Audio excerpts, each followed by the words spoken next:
I think that one thing we need to work on is to really try to raise awareness in our students of the importance of learning, not for the mark, but learning for the real knowledge, because this situation has so shown us how important the knowledge of the language is.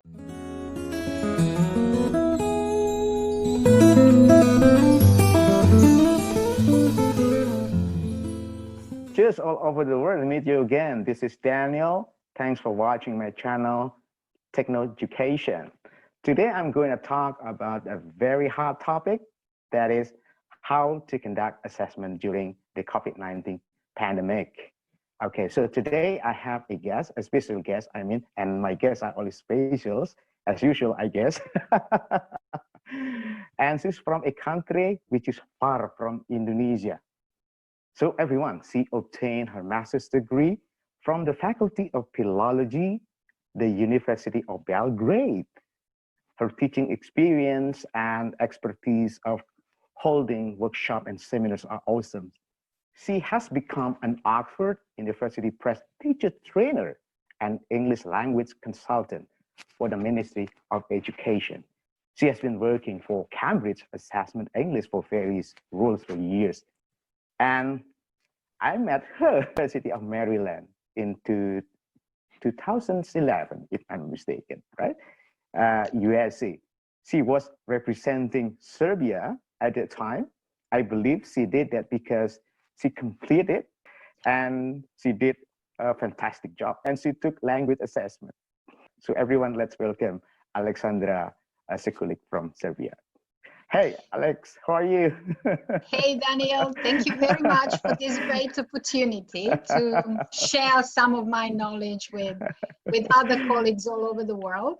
And thank you very much for that nice introduction. Yeah, all schools, almost in many parts of the world, have closed, Alex, and they are implementing their distance learning, connecting students and teachers through online platforms. But then the question is, how can we be sure that they are really learning? All right. And assessment is one of the ways we can use to see if the learning really takes place. And today we're going to talk about that. Okay, exactly. Alex. So let me start with my first question to you, Alex. So what are the learning assessment and priorities in the current context? What do you think? Okay. So it's a really difficult question. And as you said, the whole paradigm of learning and teaching has changed in a way. And it changed very quickly, suddenly, for every one of us. So assessment is just one part of it all, which has to be had to be adapted quickly. Okay. My personal opinion regarding assessment is that it's an ongoing process. And although lots of teachers in Serbia, for example, still mainly assess students on specific days, in specific classes and things like that. I must admit that I don't usually do it that way. Of course, there are tests, official tests, when we have to conduct such kind of assessment. But generally, maybe some colleagues will disagree with me, but generally I think that everything students do, every answer they give, and everything else is assessed in a way, is evaluated. When I say assessment, I don't mean always just officially giving a mark. I mean having a note in your head about whether the student knew it, did it well, showed any improvement or not really, in every answer, in everything they do. And if we look at the assessment in that way, I think it won't be too difficult, let's say, to come up with the final description of a mark or evaluation or something like that. And again, if we, another thing that we have to really kind of decide or come up with in our heads is, why are we teaching the language? What do we want? I mean, I'm taking the language because we are language teachers. What do we want our students to achieve? Why do they need the language? What's important to assess in that sense, okay? So a long time ago, when we did that online course that you mentioned for University of Baltimore and everything, I came across a really great article which said grading what matters. Okay, so we need to really decide what is important to grade. And I don't think it's just the knowledge. Okay, so when it comes to language, the first thing, the most important thing probably is application of language, and it can be assessed in lots of different ways, okay? Because children need to be able to understand what they hear, to understand what they read, to be able to send the message either in oral or in written form. So those are the most important things, okay? The language is the tool for them. And if we take it that way, and if we consider what they need to achieve with the language, using the language, then we'll come up with, I think, a clearer picture of what we need to assess. But as I said, that's one part, the most important, the biggest part, but still one part. The other part is the things we do with them in those classes we do, either on Zoom, in Google Classroom, wherever, okay, whichever platform we use, Microsoft Teams, whatever. Okay, so we need to assess, of course, other things. So the knowledge of the language itself, vocabulary and grammar, which are the elements, which are the parts of the bigger picture and the skills eventually. And the last thing that I think is extremely important also is the so-called non-academic things, like the effort they put into their work, the responsibility they take for their learning, the improvement they show, all the things, doing the homework regularly, and things like that, okay? And I don't think these things should be neglected. What's the problem, though? The problem I see sometimes with my students, and I believe all of us see, is cheating. So, we want to see the improvement. We want to see the knowledge. We want to be sure that what we are giving them, they're taking in the right way and they're showing improvement. But then again, as I said, it's sometimes a bit difficult to prevent cheating on the side of the students, as well as the parents sometimes. I mean, they are ready to use illegal means to help their children leave a better impression on the teacher than they actually deserve. So what I'd like to say or share with the colleagues is that my personal opinion, again, is that what we need to work on most, because we don't know how many times this is going to happen again in the future, and whether we will have to really adapt to blended learning all the time, every year, which is a possible reality for all of us.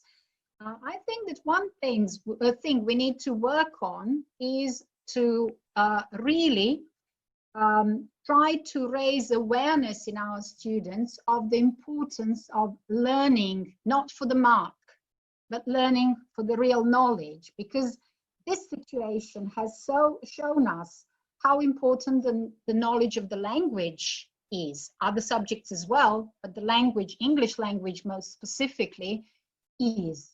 Because if they wanted to find out the information about what's going on in the world, if they wanted to, I don't know, inform some other people about what's going on in their country, if they wanted to find out information about the subjects they are doing and other things, whatever they are interested in, besides watching the films and everything else, they need the language. And they need to be aware of the fact that they are doing it because of that, okay?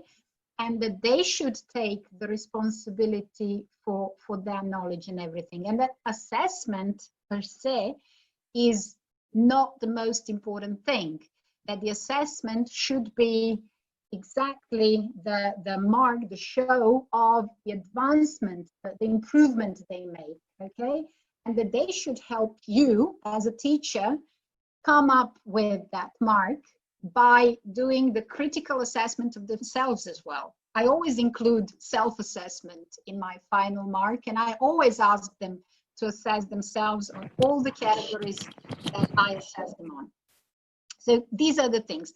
Also, as we know, everybody's talking about the 21st century skills, and they're not just reading writing, listening, and speaking. I mean, these are, again, the tools for these things, the critical thinking, cooperation, creativity. We need to include that in the mark as well, okay, in our assessment as well. And we need to teach them how important these skills are if they want to be successful in their future jobs, life, whatever.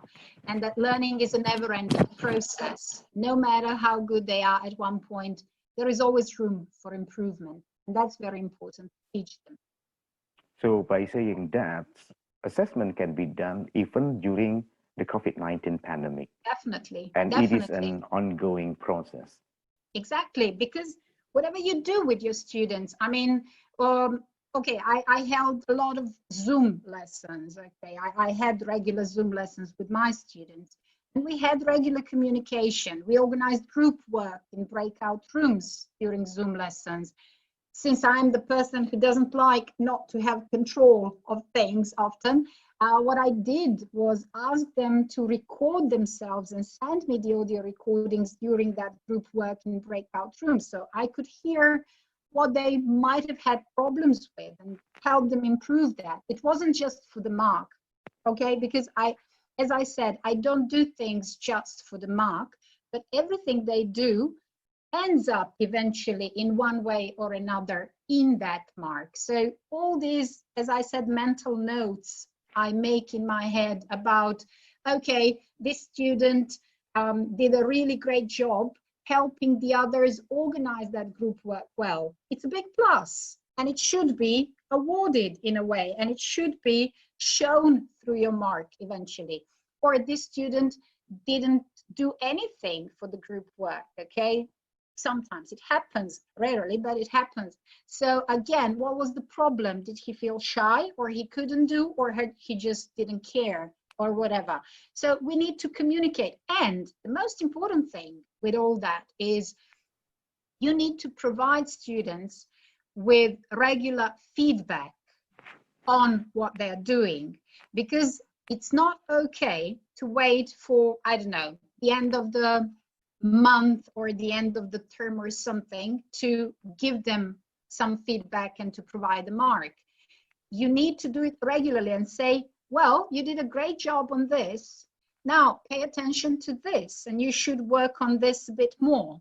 Or, okay, you didn't do well enough in, let's say, last 2 weeks or something.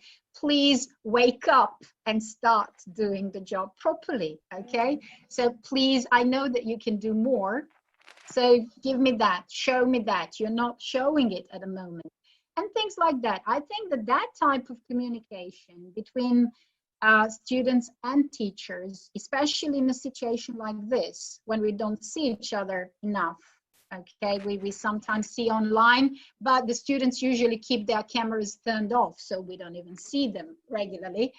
We just hear them. So that type of regular, I said, communication and providing feedback and getting some feedback from them through messages or whichever means of communication you're using is extremely important before you come to the final mark at the end of the school year. And if we understand that, and if we do that with our students, we won't have lots of problems eventually, because they will know that we care and that we are doing our best, even in a situation like this, which is uncomfortable for every one of us in a way, but not completely. I mean, my students and I liked it to a certain point. We didn't really mind it. If you check everything they do on time, and as I said, provide a feedback, that is something that can end up in successful assessment, even in a situation like this. That's quite interesting to listen to your explanations, Alex. You know that providing feedback is really important, because when we are doing online, so we cannot interact just like we have that in face-to-face class. And sometimes students feel isolated if we do not give them feedbacks, if we do not make it our presence exists in the online teaching. Is that right, Alex? Yeah, I agree with you completely. I mean, the situation like this is very demanding on the teacher side, okay? Because we definitely work much more than we do when we are in the classroom. I don't know if you agree, but that's my opinion, and that's the opinion of most of my colleagues who really did try to fulfill the gap and to make this whole thing easier for students. When you're in the classroom, they have homework, you ask one student to read something, the other student to read something, and you check homework in that way, right? Okay, and you finish it in 5, 10, 15 minutes, depending on what you gave them. But in the situation like this, you have to check every individual homework separately. So instead of checking one sentence from this student, or I don't know, one exercise from that student, or something like that, you read 30, 28, 30 something different pieces of homework, which is a lot of work for the teacher. And you have to provide feedback for that all.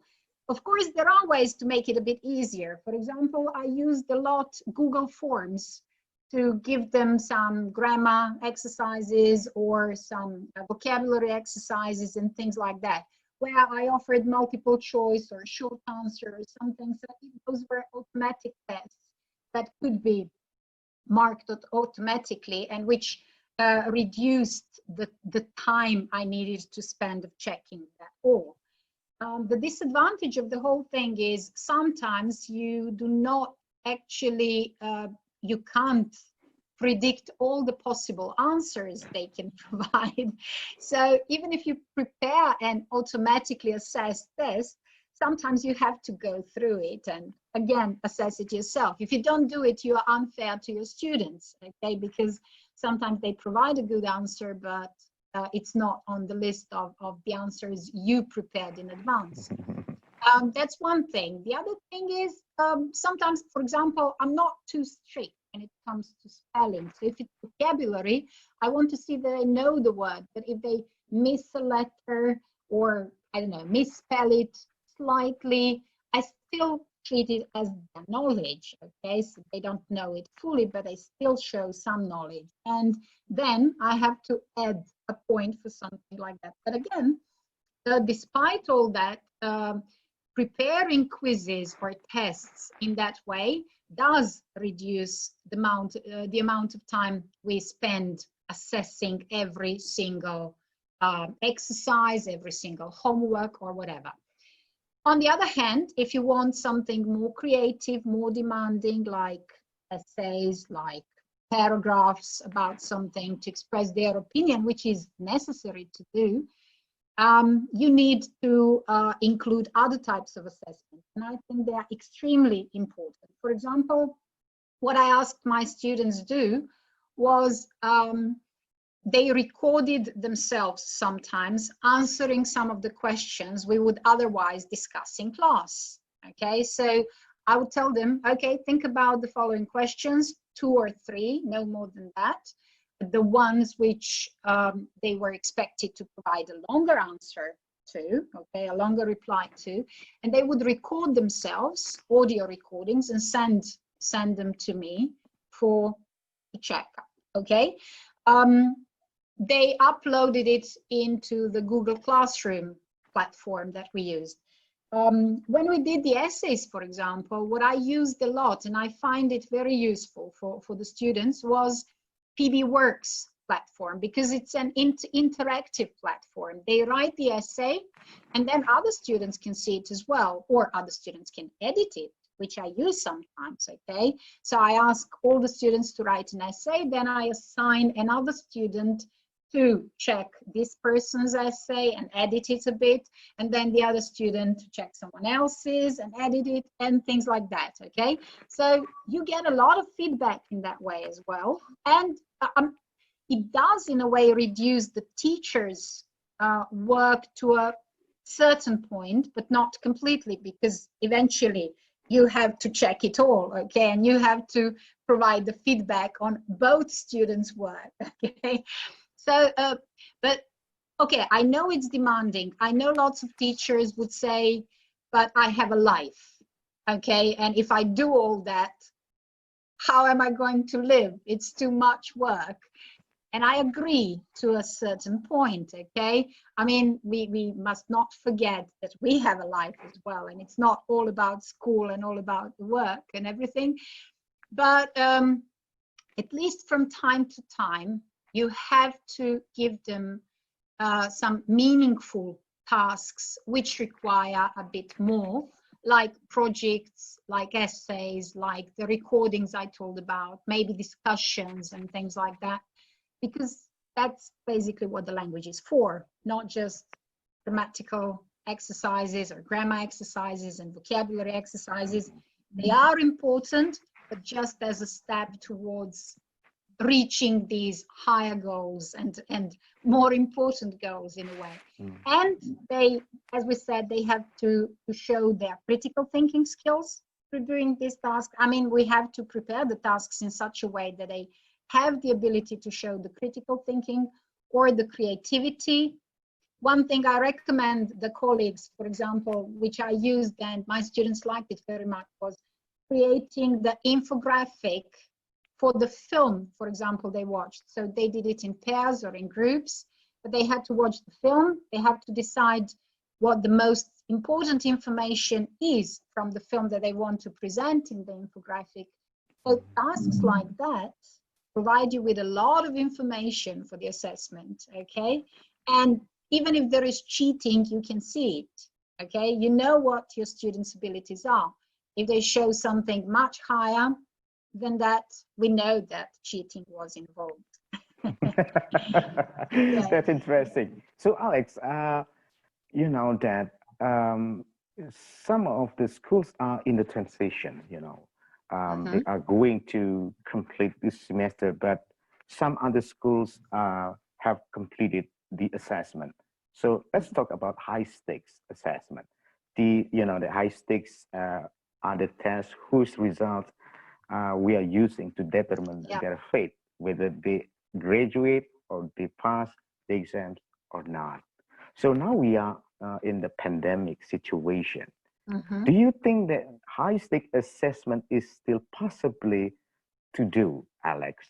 Because you know that somehow, in some cases, we are challenged with the reliability threat, meaning that when the teachers are sharing the links, and the links are all about the test, teachers might be afraid, oh, is that really my students really doing that, or the parents?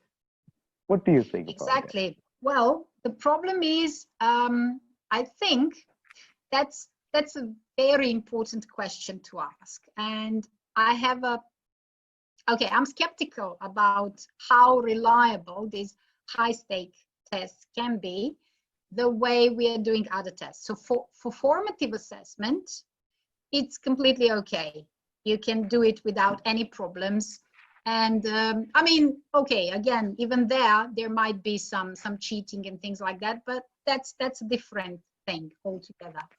But for high stakes tests, for now, I think it's extremely difficult to control these things, okay? So personally, that's one thing you mentioned, that's the parents, but also there is another thing. They can ask the help from a friend or something, so they can cheat in that way. Or there is even a possibility to hack a test, okay? So they can even, if it's automatically assessed test, there is a possibility for someone who is really good at IT to hack a test and find the answers in that way, or check it on some answers on Google. So even if you do ask the students to keep the camera on so you can watch them during the test, knowing some things about, for example, students in Serbia, and I believe they're not the only ones, I think some of them are very skillful to cheat even in a situation like that. So I think that all the people who need to do or conduct high stake tests, in an online reality, okay, or environment, they really need to think carefully and try to come up with the ways to control it, which at the moment I really don't see how. Okay, and to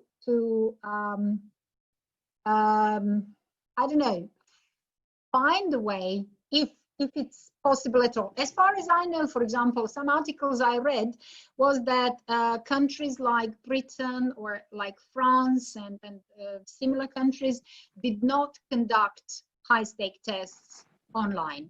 They did it in real life if they wanted, if they did them at all, okay? So the final year exam, we don't have it in Serbia. That's why, I mean, we do, but they are not, they are just for the school leaving grades in primary and school leaving in secondary. But for everyone else, we don't have such high stakes exams or tests or something. But in these countries, they realize that they cannot guarantee that there won't be any cheating, that it will be really students' results, okay, they get. So I think that, I mean, my experience shows that lots of students are really fair when doing it, and they rely on their own knowledge, and the parents are fair. They ask them, they don't try to help their children. They know that it's not something good for their children to help them, because they have to fight in life and they have to live a life later on and I don't know, achieve lots of things on their own in the future. But there are always those who think that they need to help their kids and help them even more than necessary, okay? And in that case, we won't have reliable results. So as I said, I'm really skeptical about high-stake tests. Okay, we know about, for example, TOEFL test, which is done online, but you don't do it from home. You have to go to the center which conducts it to have the control, okay? So I think that they would have introduced working from home if they had a way to control it, okay? So that's one of the, let's say, indicators how difficult that is, yeah, and that we can't really rely on the results we get from home. Okay. Yeah. Well, that's interesting. So thank you very much, Alex, for inspiring ideas that you have just shared with us today. Alex, thank you. Wow, it has been some minutes we've talked about, and there are a lot of things to discuss. Before we are going to end this interview, would you like to say something to the viewers? Will you? Okay. All right. So I think that we teachers are doing a great job all over the world, okay? We are really sometimes left to ourselves to come up with all the creative ideas how to deal with the situation we are in. And I think that teachers are doing it fantastically, okay, everywhere. Lots of us, most of us, okay? Some are maybe struggling, but they can ask other colleagues for ideas, for help and everything. So that's another great thing about teachers community. We are always ready to share with each other. There is no competition in the sense of I know this, but I don't want to share it with the colleagues. We are ready always to share with everyone from all over the world. Another thing is we must not forget that we are working with people. We are working with children, okay? So yes, it's online. It's not always, as you said, we don't often see our students. We sometimes communicate. It's rather impersonal in a way. But the other person, the other human being is on the other side. So we need to be careful how we word our feedback, how we criticize them about something, how we praise someone else. So all these things do matter and are very important, especially in a situation like this. So that's another thing we need to take into consideration. And the last, not least, Thing is that assessment is just one part of the whole package, of the whole thing of teaching and learning. It is important, but it's not the most important thing. The most important thing is to teach them, for them to leave school with a certain amount of knowledge, skills, abilities, and everything, something they can use in real life. Language is not the subject where if they don't know that date in history, it doesn't matter. Language is a tool they need for lots of other things. So, of course, they cannot know all the words we would like them to know. I mean, we don't know all the words we would like to know, let's be honest. They can't remember all the grammar we covered with them and things like that. But if they are able to communicate properly and use all four skills properly, we did a good job. Okay, and that's what matters. Okay, but not only that, as I said, sometimes we do have students who have really high level of knowledge, but they don't take responsibility for their learning. They're not reliable. They do not try to develop critical thinking and things like that. They don't care for cooperation. They're kind of selfish and everything. My personal opinion is that our mark should reflect these things as well. Okay, so not just high levels of knowledge, but also this. Although in the high stakes exams, the only thing they do test is, as we know, high level of knowledge.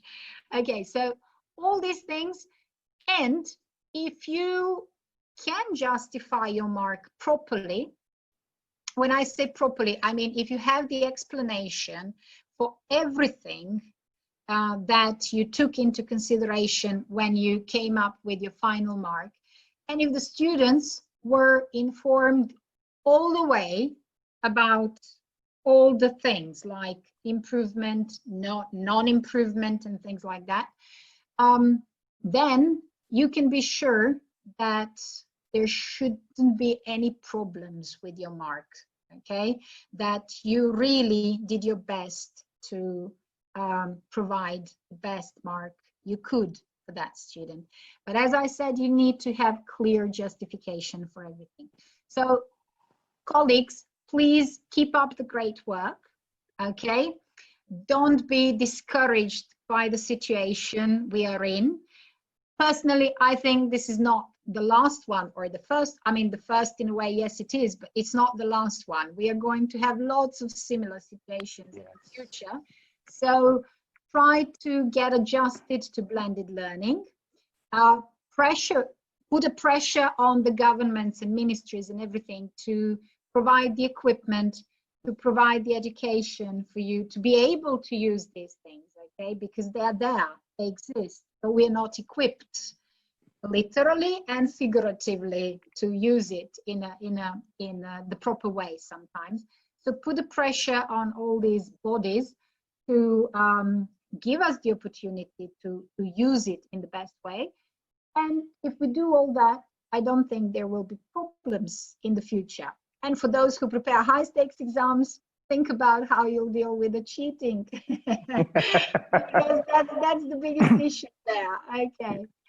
Now, thank you very much, Daniel, for all this. I really enjoyed it. Thank you very much, Alex, for inspiring words and all motivation that you share with us.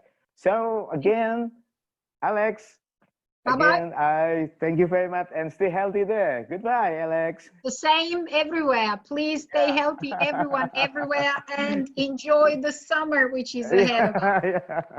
Greeting from Indonesia to you. Goodbye. The same here from Serbia. Bye-bye.